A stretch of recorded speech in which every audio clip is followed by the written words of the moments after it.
What up, boys, and welcome back to yet another video. So in today's video, we're looking at it as classic Season of Discovery video because you can actually acquire a 14 slot bag now in Classic, and even better, there's a lot of gold to be made with this. So before we dive into the specifics, big thank you to every single one of you guys that has picked up a copy of the complete gold guide Season of Discovery. The support has been absolutely massive. And if you don't have it yet, just know that by picking up this gold guide, it comes with a lifetime of free updates, meaning that whenever we get to phase 2 and phase 3 and so on in Season of Discovery, I simply update the gold guide and I send that updated version straight to your mail. So if you think that sounds interesting, you can read more about it and get it with the link down below in the description.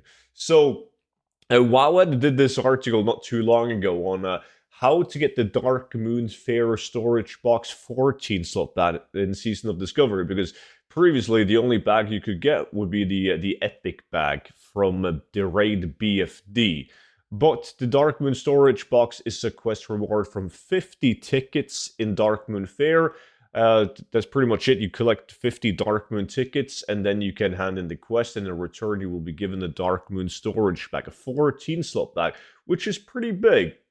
And right now, throughout the Darkmoon Faire, you find NPC that offer repeatable quests. You need to turn in materials for tickets, and some quests offer more than one ticket per turn.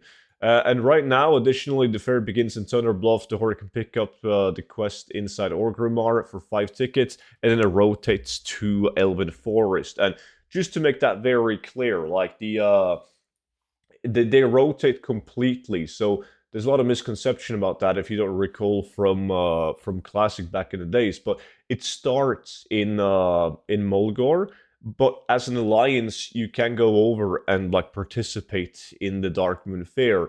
And then when it's in Elven Forest, even though you play a Horde, you can go to Elven Forest and participate. Like WoW, it has nice guides right here on Darkmoon Faire and how to reach the opposite faction's Darkmoon Faire base. So I'm going to link that in the description down below as well. Now, when it comes to how to acquire these tickets, and this is where we can make a lot of gold and potentially buy a really expensive Darkmoon bag, because there's a lot of these turning quests that you can see down in the article right here, where one of them is Small Furry Paw, you got Torn Bear Pelt, you have the Soft Bushy Tail, Vibrant Plume. Like, some of these items, these higher items, these tier items are going to be too difficult for you to grind out now. The mobs are going to be too high of a level. So that means that these lower tier items that you need in order to hand it in are going to be even more valuable, because it's the only option that people will have. So, to make it really simple, the only thing you need to do in order to get the 14 slot bag is to purchase these materials of the auction house, hand them in, get tickets in return, and then go ahead and buy the bag. But if we look at the price on, let's say, the Small Furry Paws, then, for instance, so I can go here, search up Small Furry Paw. You can see that they had a market value of like roughly 2 silver, 1 silver, and 94 copper.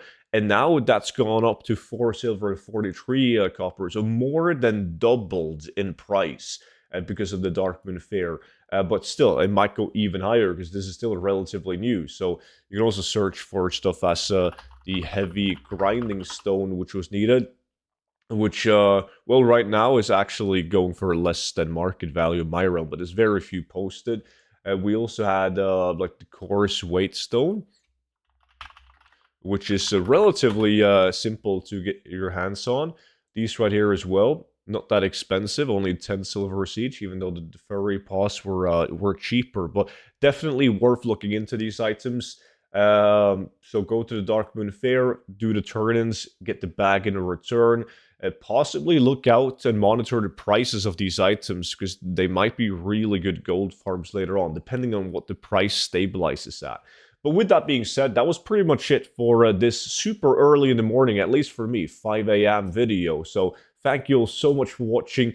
Don't forget to check out the complete gold guide for Season of Discovery, and I will see all of you guys back in at tomorrow's video. But until then, bye-bye.